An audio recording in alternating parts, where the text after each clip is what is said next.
Buenas tardes, mi nombre es Oscar Betancourt y a continuación procederemos a la explicación breve y simple de las patologías cardiovasculares en la materia de anatomía patológica. De manera general, el pericardio es un órgano que, como su nombre lo describe, su etimología está en la periferia, adosado a la periferia y a la superficie cardíaca. No llega a recubrir los grandes vasos, solamente la superficie cardíaca en su extensión. Tiene dos caras, la cara serosa y la cara fibrosa. La cara fibrosa es más externa, la cara serosa es más interna. También parietal-visceral. Entre estas dos caras hay un espacio, cavidad llamada cavidad pericárdica, contenida por un líquido que tiene que tener un volumen y una presión específica. De esta manera, muy brevemente, ya acabamos de describir el pericardio. Su función cumple más que todo y abarca de defensa o de protección del pericardio. También juega un rol no muy significativo, pero no deja de ser importante en la diástole y en la sístole, ya que genera presiones que ayudan a esta función, la fisiología del latido del corazón. Dada esta introducción explicativa del pericardio, ahora abarcamos lo que será el tema patológico. Comenzamos con la pericarditis aguda. La pericarditis aguda es una inflamación súbita, generalmente dolorosa, del pericardio, la más frecuente condición que afecta al pericardio. Es de origen o de etiología en su comorbilidad, la abarca más que todo, o su etiología más común es la viral, la infecciosa y casi siempre de origen viral. También su etiología puede darse por traumas o neoplasias. Las neoplasias son más comunes, evidentemente. También hay diversas cardiopatías que tienen como afectación secundaria la pericarditis aguda. Esta afectación, esta enfermedad es caracterizada por un derrame de líquido y producto de la sangre como la fibrina, glóbulos rojos, glóbulos blancos en el espacio pericárdico. Ya como explicamos, en la cavidad pericárdica está su líquido que tiene que tener un volumen y un contenido, un volumen y una presión específica. En el caso de no tratar esta enfermedad puede agravar al paciente al punto del paro cardíaco y la muerte. La pericarditis aguda también se puede dar continua a infartos al miocardio. De hecho, es muy común que después de un infarto miocárdico se presente una pericarditis. Es lo más común, así que se tiene que prever en caso de tener esta situación o ventana posible. En este caso hablamos de una miopericarditis. También en el caso de infeccioso. De esta manera, ahora sigue la pericarditis serosa. La túnica serosa, en este caso del pericardio, es la que es más afectada. Esta patología viene ya dada en su etiología en 99% de las veces, casi 100%, por infecciones. En este caso tenemos como ejemplo en nuestro material de apoyo pleuritis bacteriana, que es más como su nomenclatura o etimología nos explica, es la infección por microorganismos bacterianos en la pleura pulmonar que se irradia hacia el pericardio. En primera instancia tenemos la irritación del pericardio parietaloseroso. Después hay un derramamiento seroso estéril. Este derramamiento seroso estéril significa que este líquido va a exudarse o va a derramarse fuera de este espacio. Este líquido también va a subir de volumen. se le dice estéril ya que su contenido no es más que todo, es únicamente seroso, no existe otro contenido, ya sea hemático o fibroso.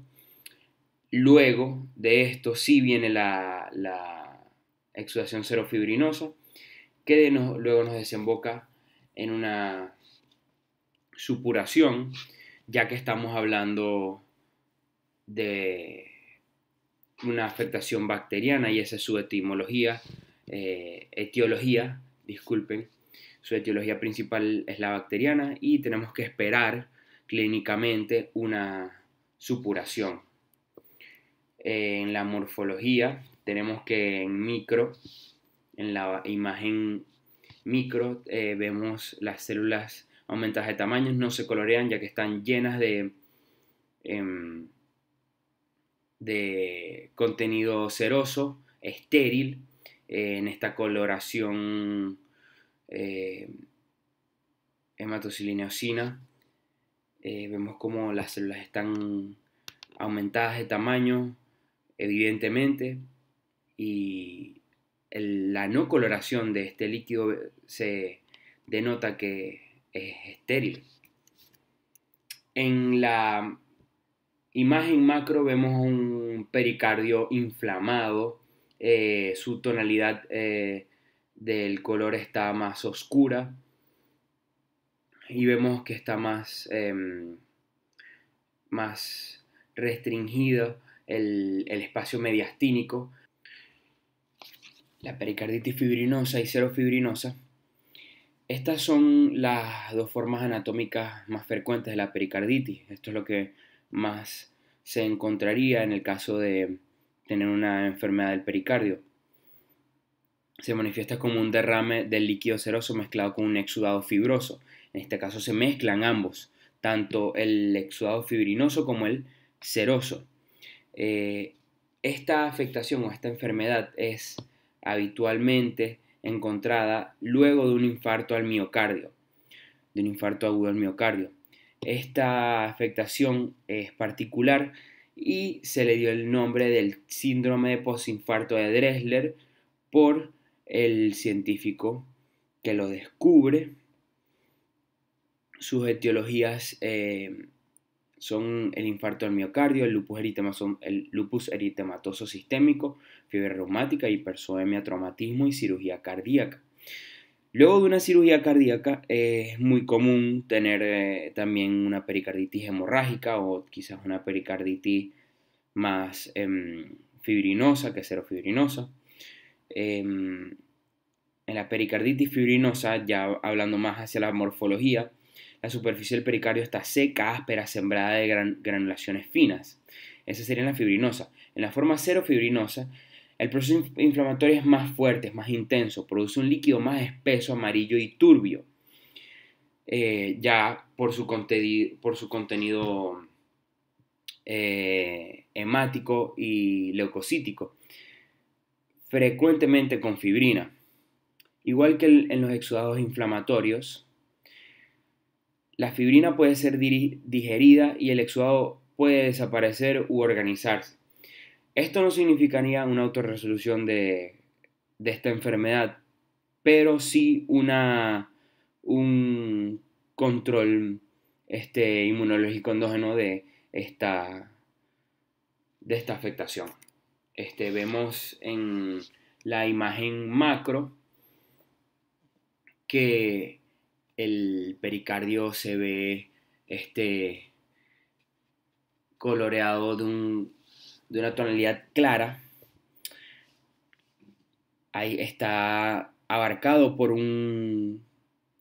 tenemos ahí la imagen morfológica disecada, vemos como una coloración amarillenta, muy clara, casi blanquecina, recubre todo el pericardio, está reorganizada, ya que vemos que en unos espacios hay más contenido fibrinoso y en otros hay más contenido hemático.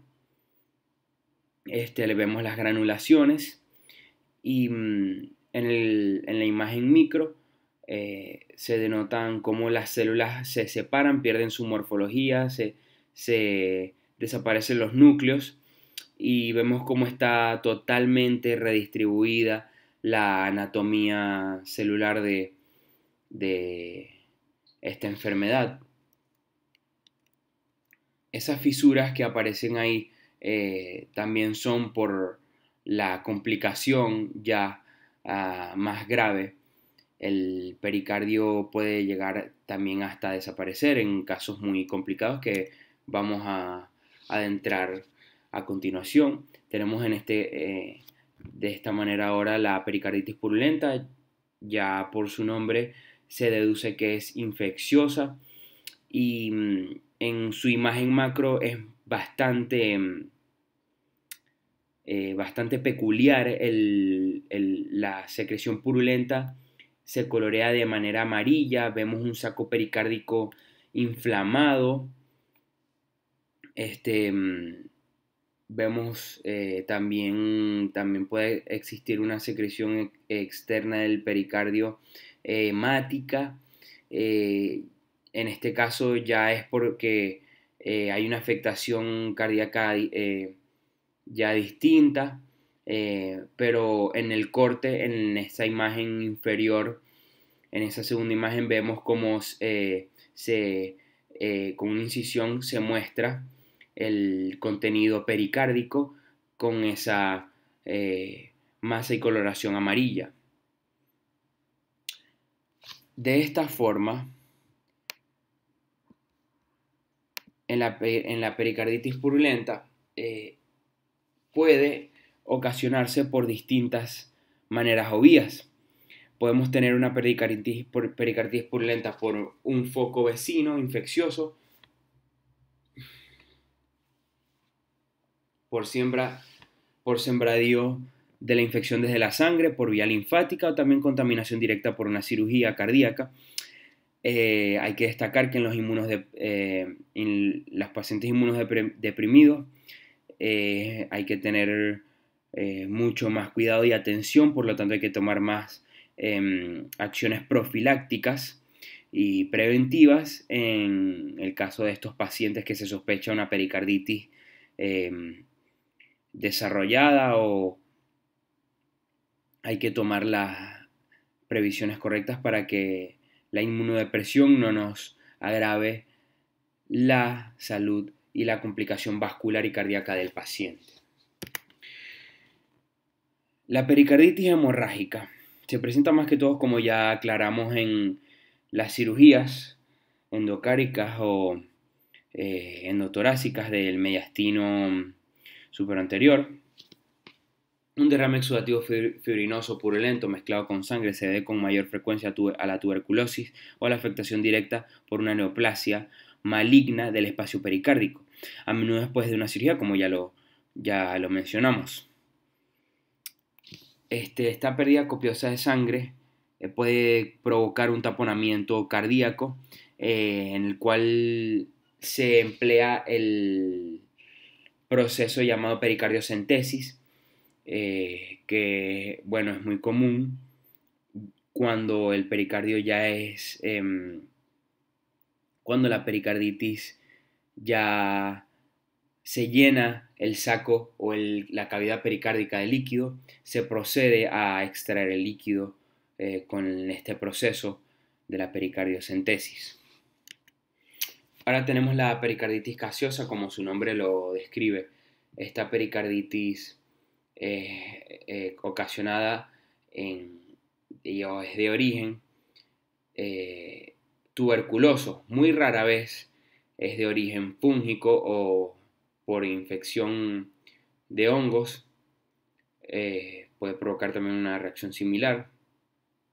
En la imagen macro tenemos el aspecto de queso cuajado, de la masa gaseosa que genera la tuberculosis, el Mycobacterium. Vemos cómo el pericardio se llena y se infla, su volumen crece y se afecta de manera muy, muy letal es casi, cuando ya la tuberculosis llega a este punto mortal, no hay una vuelta atrás de esta afectación. El pericardio suele afectarse directamente a través de focos tuberculosos en los ganglios traqueobronquiales. La pericarditis gaseosa es rara, pero en el antecedente de la pericarditis constrictiva crónica fibrocalcificada se puede evidenciar.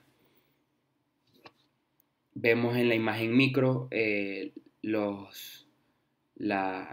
la evidencia de esta coloración. Vemos los focos del Mycobacterium tuberculosis, cómo se expresa entre las células. Vemos en algunos núcleos, en otras no. Las que están más coloreadas de un rojizo son las células que están afectadas de manera hemática irreversible, y a medida que en el centro de la imagen micro se va poniendo más clara, vemos como el núcleo de la imagen es en donde está más la acumulación gaseosa. La pericarditis curada puede ser un hallazgo que no cause una enfermedad, como puede causar una desaparición completa del saco pericárdico. En algunos casos la organización de la serosa produce simplemente engrosamiento fibroso en forma de placas de coraza de soldado, o bien delgadas adherencias muy características que se denotan en la necropsia y que rara vez afectan la función cardíaca. La mediastinopericarditis adhesiva. La mediastinopericarditis puede ser el resultado de una pericarditis supurada o gaseosa, de una cirugía cardíaca anterior o de una irradiación del mediastino, en este caso de una afectación infecciosa. En esta pericarditis adhesiva, como su nombre lo describe, el pericardio seroso y el pericardio fibroso se adosan, evitando o complicando la mecánica del latido cardíaco. Esta pericarditis es muy letal, ya que podemos tener una afectación, un paro cardíaco súbito. Hay que detectarla a tiempo. En el saco pericárdico, en este caso el saco pericárdico ha desaparecido y la adherencia de la cara externa a la hoja parietal a la estructura circundante produce una sobrecarga funcional para el corazón. La pericarditis constrictiva, que es el caso grave o es el caso patológico que le sigue a la mediastinopericarditis adhesiva, el corazón puede estar empotrado dentro de una densa cicatriz fibrosa, fibrocalcificada o fibrocálcica, que reduce su expansión sistólica. En este caso, la cara externa del pericardio, o sea, el pericardio fibroso, se adosa a sus paredes mediastínicas, creando lo que ya describimos como una densa cicatriz fibrosa. Este caso de la pericarditis es ya avanzado. En este caso ya la sístole es casi no se nota, es casi inexistente. En la pericarditis constrictiva el espacio pericárdico se ha perdido, el corazón está rodeado de una coraza densa y adhesiva de cicatrices que podrían aparecer calcificadas o no, a menudo de un 0.5 a 1 centímetro de espesor, que se parece a un molde de escayola en casos extremos.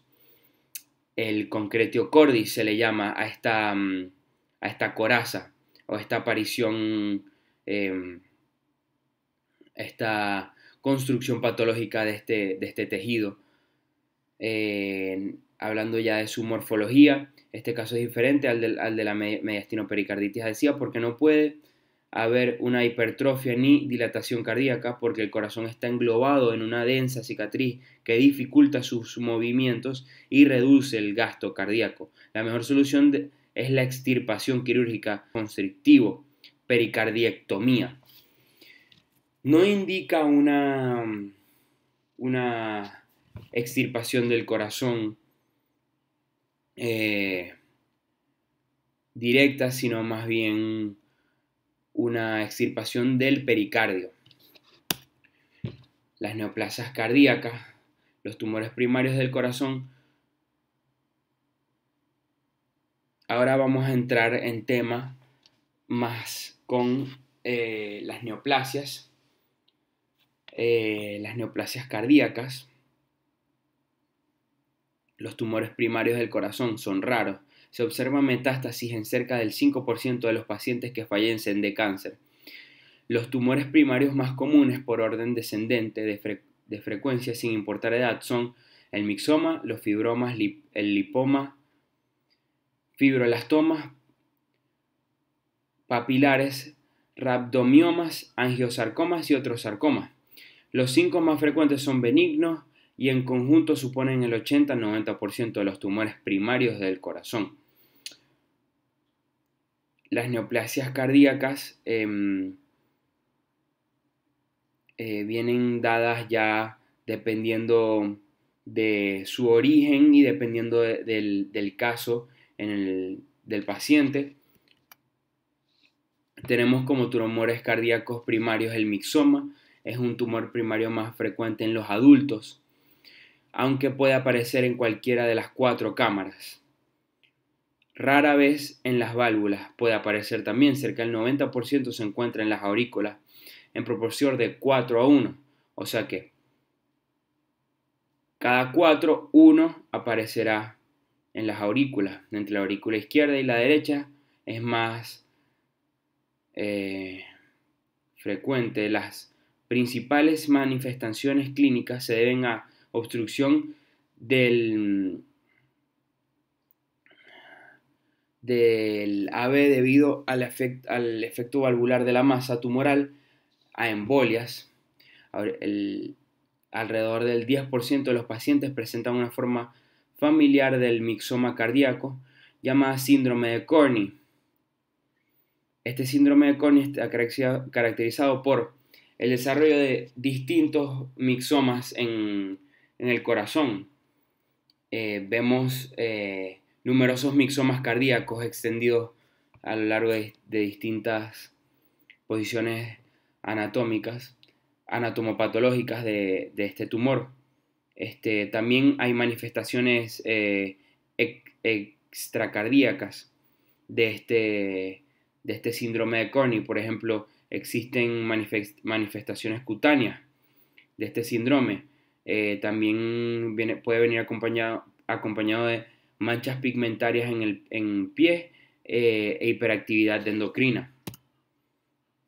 Vemos en esta imagen un mixoma de manera morfológica y explicativa. Vemos que la localización predilecta es la región de la fosa oval en las aurículas del tabique interauricular. Los mixomas son más pequeños en menor a 1 centímetro o pueden ser hasta 10 centímetros.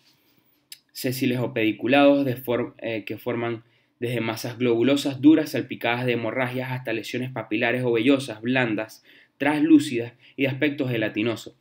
La forma pediculada suele ser lo bastante móvil para pasar a través de las válvulas auriculoventriculares durante la sístole, produciendo una obstrucción intermitente, sobre todo en posición declive.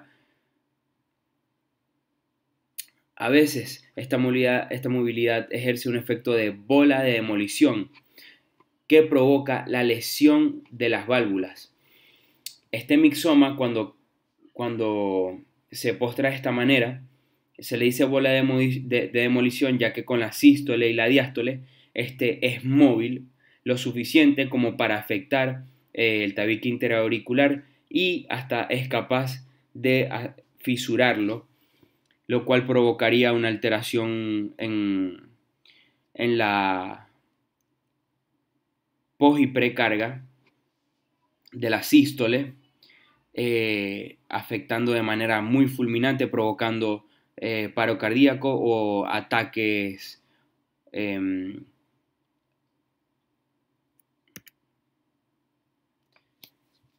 El lipoma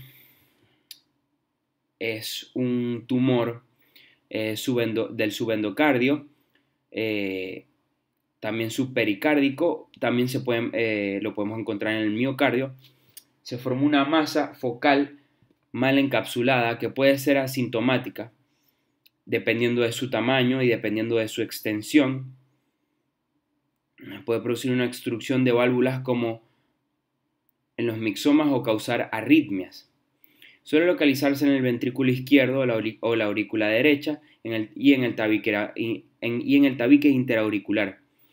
No siempre es neoplásico, es dependiendo de las manifestaciones clínicas, claramente. En el tabique interauricular estos depósitos se llaman hipertrofia lipomatosa.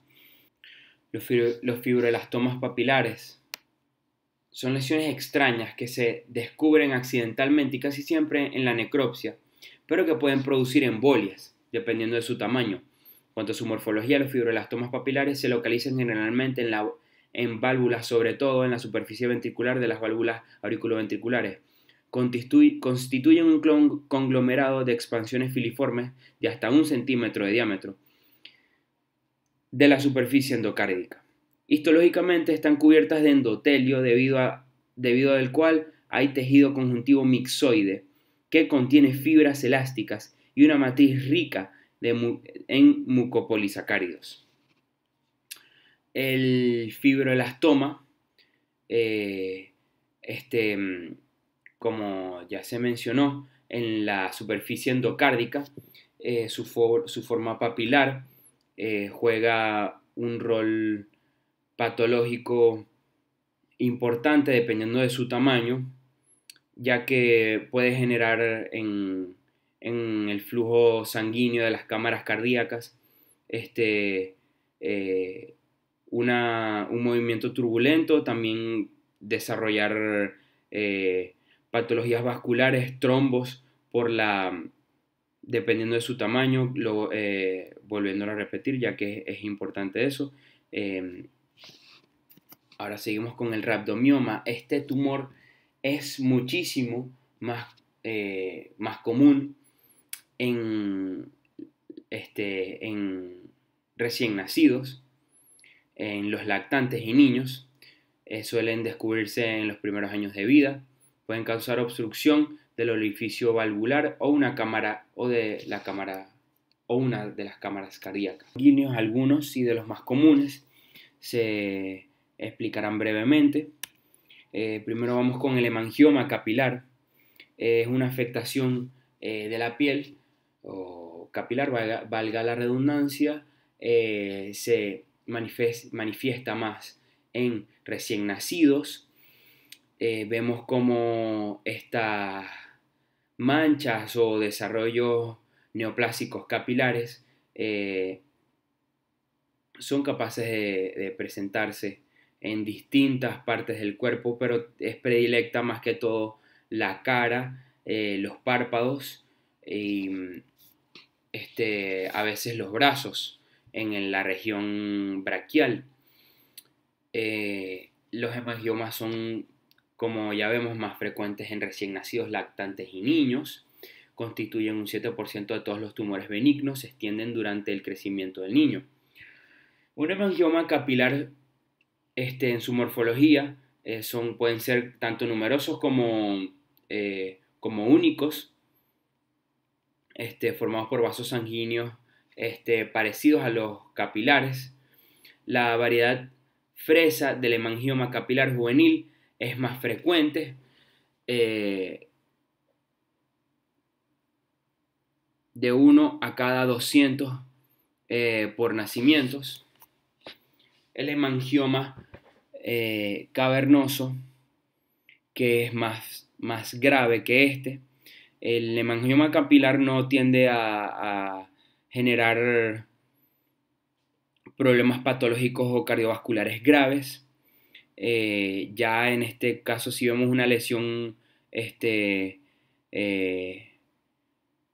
vascular y capilar más profunda, el hemangioma cavernoso menos frecuente, que la variedad capilar. Este tipo de hemangioma se distingue por formar grandes conductos vasculares dilatados y su edad de aparición puede coincidir con los hemangiomas capilares. Los tumores suelen ser más grandes, menos circunscritos y afectan con más frecuencia a las estructuras profundas. El granuloma piogénico o hemangioma capilar lobulado tiene predilección en su desarrollo en la cara, también se puede desarrollar en mucosas. Este tipo de hemangioma se puede confundir con lunares, por lo tanto, cuando se evidencia este tipo de lesiones, es muy importante llevarlo a estudio patológico. Vemos en el desarrollo de esta enfermedad, en su imagen micro, morfológicamente, cómo se denotan la lesión neoplásica. Vemos cómo los focos de esta lesión toma y encapsula las células multiplicándolas dentro de sí. Vemos las manchas más rojizas, más encapsuladas, las células están más juntas y en su extensión extracapsular vemos como los núcleos se separan o se transdiferencian de su organización celular, en el caso de las células extracapsulares. Bueno, en este caso,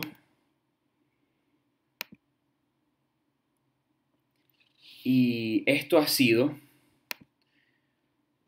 hasta aquí llega la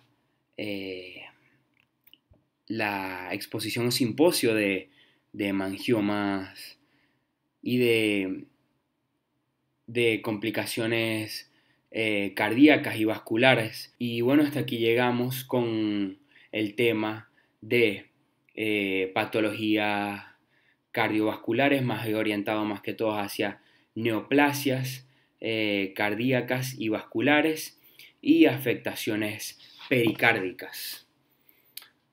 Muchas gracias y mi nombre es Oscar